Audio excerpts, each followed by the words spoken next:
በመላው ዓለም ይሁን በሀገራችን ብዙዎች መመገብ የሚፈልጉት እንዲሁም የሚመገቡት የምግብ አይነት ነው። በተለይ ደግሞ በእኛ በኢትዮጵያን ዘንድ በበዓላት ወቅት ዘወትር ከምግብ ገበታችን ላይ ከማይጠፉ ምግቦች ውስጥ አንዱ ነው። በግለሰብ ደረጃ የማይቻል ስለሆነ ሰዎች ብዙ ጊዜ በህብረት ወይም በቅርጫ በመግዛት ይመገቡታል። ሀገራችን ኢትዮጵያ ወደ ውጭ በመላክ የውጭ ምንዛሬ ከምታገኝባቸው መንገዶች ውስጥ አንዱ ነው። የተከበራችሁ የስለ ምግብ ሚዲያ ቤተሰቦች፣ በዛሬ ቆይታችን የምናየው የበሬ ስጋን በተመለከተ ይሆናል ማለት ነው። የበሬ ስጋ ብዙ ጠቃሚ ንጥረ ነገሮችን የያዘና ለጤና ጠቃሚ ሊሆን የሚችል የምግብ አይነት ነው። የበሬ ስጋ ጥቂት አይነት ካሎሪዎችንና ብዙ ንጥረ ነገሮችን የያዘ ትልቅ የስጋ አይነት ነው። ለአትሌቶችና አመጋገብን ለሚከተሉ ወይም በሽታ የመከላከል ችግር ላለባቸው ሁሉ በአመጋገቡ ውስጥ እንዲያካትት ይመከራል። የበሬ ስጋ ጥቅምም ጉዳትም አሉት። እንዲሁም ለሴቶችም ለወንዶችም ለተለያዩ የእድሜ እርከኖችም የራሱ የሆነ ጥቅሞች አሉት ማለት ነው። ታዲያ የበሬ ስጋን በምንመገብበት ወቅት ከመመገባችን በፊት የትኛው ነው ጥቅሙ የትኛው ነው ጉዳቱ የሚለውን ማወቅ አስፈላጊ ነው ማለት ነው። ነገር ግን የበሬ ጥቅምና ጉዳቱ የሚወሰነው እንደ ሰዎቹ ጤና ሁኔታ እንዲሁም ደግሞ እንደምንጠቀመው ወይም ደግሞ እንደምንመገበው የምንመገበው መጠን እንዲሁም ደግሞ የበሬዎቹ ዝርያዎችና ሌሎች ላይ የተመሰረተ ይሆናል ማለት ነው። በመጀመሪያ የበሬ ስጋ ጥቅምን በዝርዝር የምናይ ይሆናል ማለት ነው። በመቀጠል የበሬ ስጋን በመጠቀማችን ሊደርስብን ወይም ደግሞ ሊያስከትልብን የሚችለው የጤና ጉዳት ምን ሊሆን እንደሚችል የምናይ ይሆናል ማለት ነው። ስለዚህ የበሬ ስጋን ጥቅም ስናይ አንደኛ ከፍተኛ ጥራት ያለው ፕሮቲን ወይም ደግሞ ሙሉ የፕሮቲን ምንጭ ነው። የበሬ ስጋ ሰውነት የሚያስፈልጉትን 9ኙንም አስፈላጊ አሚኖ አሲዶች በሙሉ የያዘ ሙሉ ፕሮቲን ነው። ፕሮቲን ጡንቻን ለመገንባትና ለመጠገን ኤንዛይሞችና ሆርሞኖችን ለመስራት እንዲሁም በሽታ የመከላከል ስርዓትን ለመደገፍ በጣም አስፈላጊ ነው ማለት ነው። ሁለተኛ በጣም ጥሩ የብረት ምንጭ ነው። በተለይም ቀይ ስጋ የሆነው የበሬ ስጋ በቀላሉ በሰውነት የሚዋሃድ ኬሚ ብረትን በብዛት ይዟል።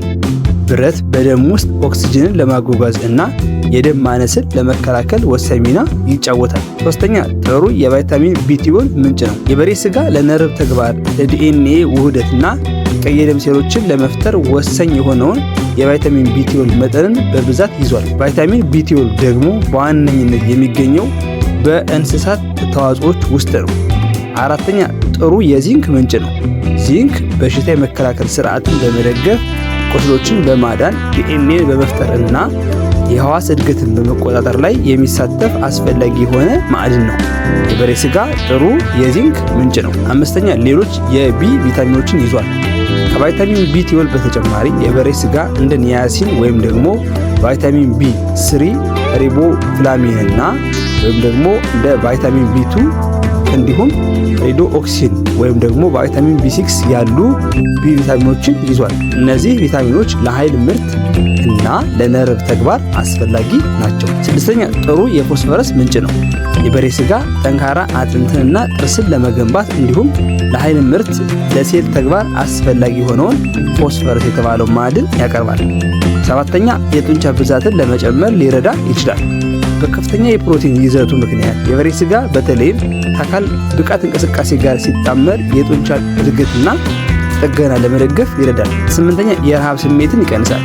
በውስጡ ያለው ፕሮቲንና ስብ ይዘቱ የሙሉነት ስሜት ወይም ደግሞ የጥጋብ ስሜት እንዲሰማችሁ ስለሚያደርግ የምግብ ፍላጎት ለመቆጣጠር ሊረዳ ይችላል። ነገር ግን ከአጠቃላይ ካየናቸው አጠቃላይ ጥቅሞች ውጪ የበሬ ስጋን በምናይበት ወቅት ለወንዶች የራሱ የሆነ ጥቅም አለው፣ ለሴቶችም የራሱ የሆነ ጥቅም አለው ማለት ነው።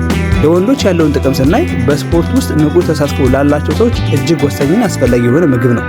በበሬ ስጋ ውስጥ የሚገኙት ብረት፣ አሚኖ አሲዶችና ዚንክ እንዲሁም ደግሞ ሌሎች ማዕድናት ሴሎችን በኦክሲጅን ለማበልጸግ፣ ቴስቶስትሮን መጠንን ለመጨመርና አቅምን ለማሻሻል አስተዋጽኦ ያደርጋል ማለት ነው። ለሴቶች ደግሞ የሚሰጠውን ጥቅም ስናይ የከብት ስጋ ከሌሎች የስጋ አይነቶች ዋነኛው ጠቀሜታው በእርግጥ አነስተኛ የካሎሪ ይዘት ያለው ሲሆን በአመጋገብ ላይ ላሉት ተስማሚ ነው። በተጨማሪም የበሬ ስጋ አሚኖ አሲዶች፣ ቫይታሚኖችና ጥቃቅን እና አስፈላጊ ማይክሮ ኤሌመንቶች የያዘ ሲሆን ይህ ደግሞ የፀጉር የጥፍርና የቆዳ ጤናን ለመጠበቅ ይረዳል። ከፍተኛ የብረት ይዘት በእርግዝና ወቅት የደም ማነስን ለማስወገድ ይረዳል። እንዲሁም ከወሊድ በኋላ በቀላሉ ለማገገምና ከተለያዩ ነገሮች ለመከላከል ያግዛል። እንዲሁም ጡት በምናጠባበት ወቅት የተሻለ የጡት ወተት እንድናገኝ የበሬ ስጋን መጠቀም አስፈላጊ ነው። በተለይ ቀይ ስጋን ማለት የበሬውን ቀዩን ስጋ መጠቀም አስፈላጊ ነው ማለት ነው። እንዳጠቃላይ የበሬን ስጋ ጥቅም ስናይ ዝቅተኛ የስብ ይዘት ስላለው በጉበት በኩላሊቶችና የልብና የደም ስር ወይም ካርዲዮቫስኩላር ሲስተም ላይ ከፍተኛ ውጥረት እንዳይፈጠር ያደርጋል። እንዲሁም ሜታቦሊዝምን ያፋጥናል፣ የነርቭ ስርዓትን ያጠናክራል፣ እንቅልፍን ያሻሽላል፣ የአንጎል እንቅስቃሴን ያነቃቃል። በውስጡ ያለው ቪታሚን ኢ ወጣቶችና ውበትን ለመጠበቅ ይረዳል። ብረትን መያዙ ደግሞ የደም ማነስን ይዋጋል። የተለያዩ አይነት ቪታሚኖች ጥምረት በውስጡ በመኖሩ ጥርስን፣ ፀጉርን፣ ቆዳን ያጠናክራል፣ በሽታ የመከላከል አቅምንም ያሻሽላል። ተፈጥሯዊ የሆኑ የቪታሚኖች ማይክሮ ኤሌመንቶች ብዛት የበሬ ምግቦችን በሆድ ውስጥ መደበኛ የአሲድ መጠን እንዲኖረው ያስችሎታል። ጨጓራ ውስጥ የአሲድ ሚዛን እንዲኖር ያደርጋሉ። መደበኛ ግን ከመጠን በላይ ያልሆኑ የበሬ ስጋ መጥፎ ኮሌስትሮልን ለማስወገድ ይረዳል፣ የደም ስሮችን ያጠናክራል፣ እንዲሁም የአተሮስክለሮሲስ በሽታን ለመከላከል በጣም ጥሩና ተመራጭ የምግብ አይነት ነው ማለት ነው። ታዲያ የበሬ ስጋ የተመጣጠነ ምግብ ሊሆን የሚችል ቢሆንም ከመጠን በላይ ሲበላ ወይም ደግሞ የተወሰኑ የስጋ አይነቶች ሲመረጡ ሊያስከትሉት የሚችሉ የጤና ጉዳቶች ደግሞ በዝርዝር ከዚህ እንደሚከተለው እናያለን ማለት ነው። የበሬ ስጋ ብዙ ጊዜ ጉዳት ወይም ደግሞ የጤና ችግርን የሚያስከትለው ልኩን ሳታውቁ ወይም መጠኑን ሳታውቁ ስትመገቡ ነው ማለት ነው። ስለዚህ ከዚህ እንደሚከተለው ስናይ አንደኛ ከፍተኛ መጠን ያለው የሳቹሬትድ ስብና ኮሌስትሮል ያስከትልብናል ማለት ነው። ይህ ምንድነው? ከመጠን በላይ የምንመገብ ከሆነ ማለት ነው። በተለይ ስባማ ወይም ደግሞ ጮማ የሆነ የበሬ ስጋ ክፍሎች ከፍተኛ መጠን ያለው የሳቹሬትድ ስብና ኮሌስትሮል ይይዛሉ። አንዳንድ ጥናቶች እንደሚያሳዩት እነዚህ ንጥረ ነገሮች በብዛት መውሰድ የልብና የደም ስር በሽታ እንዲሁም ስትሮክ አደጋን ሊጨምሩ ይችላሉ።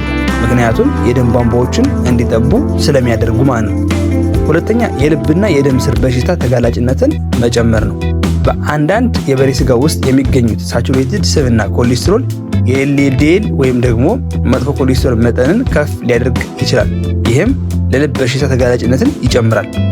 ሶስተኛ ለተወሰኑ የካንሰር አይነቶች ተጋላጭነትን ይጨምራሉ።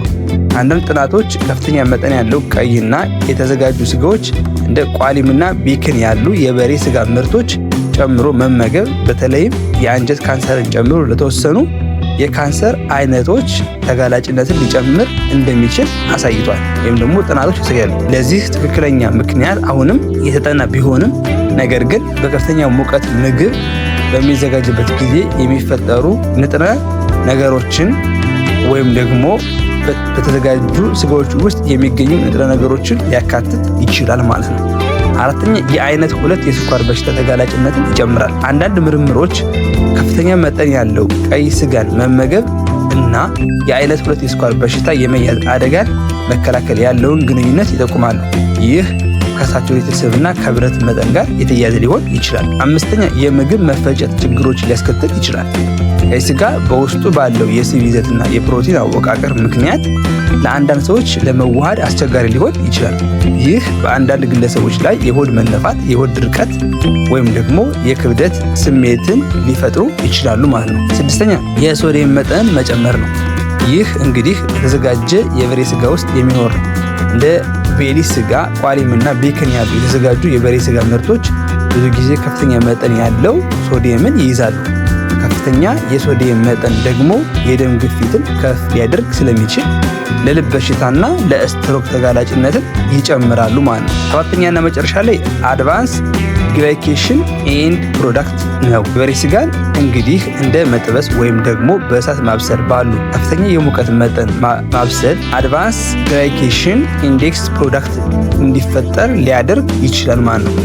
አንዳንድ ጥናቶች ደግሞ እንደሚያሳዩት በሰውነት ውስጥ ከፍተኛ መጠን ያለው አድቫንስ ግላይኬሽን ኤንድ ፕሮዳክት ወይም ደግሞ በእንግሊዝኛ በምህጻረ ቃል AGEs መኖር እብጠትን እና ስር የሰደዱ በሽታዎችን ሊያስከትሉብን እንደሚችሉ ያሳያሉ ማለት ነው።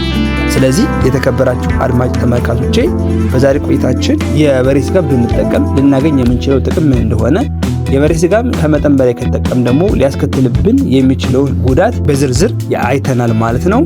የተከበራችሁ አድማጭ ተመልካቾቼ የዛሬ ቆይታዬ ይህን ይመስል ነበር። በሌላ ቪዲዮ እስከምንገናኝ ሰላም።